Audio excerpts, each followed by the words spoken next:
जालना जिल्ह्यातील मेहकर तालुक्यात आज कडकडीत बंद पाळण्यात आला। या बंदला व्यापाऱ्यांनी आणि नागरिकांनी उत्स्फूर्त प्रतिसाद दिला। मेहकर शहर पूर्णपणे बंद ठेवण्यात आलं। तालुक्यातील शिवाजीनगर येथील एका 45 वर्षीय नराधमानं दुकानावर आलेल्या एका 7 वर्षीय चिमुरडीवर दुकानाच्या गोडाऊनमध्ये नेऊन अत्याचार करण्याचा प्रयत्न केला। या प्रकरणी पीडितेच्या आईने पोलीस स्टेशनला दिलेल्या तक्रारीवरून पोलिसांनी त्या नराधमाविरुद्ध गुन्हा दाखल केला। त्याला अटक केली, परंतु न्यायालयाने त्याला तत्काळ जामीन दिल्यानं मेहकर येथील नागरिकांनी आपला संताप व्यक्त केला आणि सर्वपक्षीय मेहकर बंदची हाक दिली। त्याला नागरिकांनी व्यापाऱ्यांनी प्रतिसाद दिला।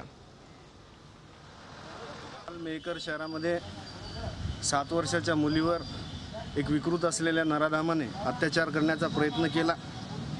त्याच्यावर गुन्हा देखील दाखल झाला, परंतु असं दुष्कृत्य केल्यानंतर एका दिवसात त्या व्यक्तीची, त्या नराधमाची जमानत सुद्धा मेहकर पोलीस स्टेशनला झाली।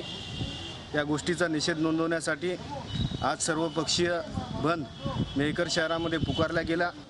जर तपास अधिकारी स्वतः आरोपीसोबत न्यायालयासमोर हजर झाले असते आणि न्यायालयाच्या निदर्शनास आणून दिलं असतं की याच्यातले जे प्रत्यक्षदर्शी साक्षीदार आहेत ते शेजारच्या राहणारे आणि महिला आहेत आणि त्यांचं 164 प्रमाणे बयान आम्हाला घेणं आहे। त्यामुळे आरोपीला जामीन जर मिळाली तर पुराव्यावर साक्षीदारांवर दबाव येऊ शकतो। तर एखाद्याच विद्यमान न्यायालयाने आरोपीची जामीन नाकारली असती, पण केवळ केस डायरी विद्यमान न्यायालयासमोर नसल्यामुळे वस्तुस्थिती कोर्टासमोर आली नाही आणि त्याचा फायदा आरोपीला जामीन मिळण्यासाठी झालेला आहे। आणि आश्चर्याचा धक्का म्हणजे की पोस्कोसारखा ऑफेन्स रजिस्टर असताना व्हिक्टिमचं मेडिकल पण केलेलं नाहीये।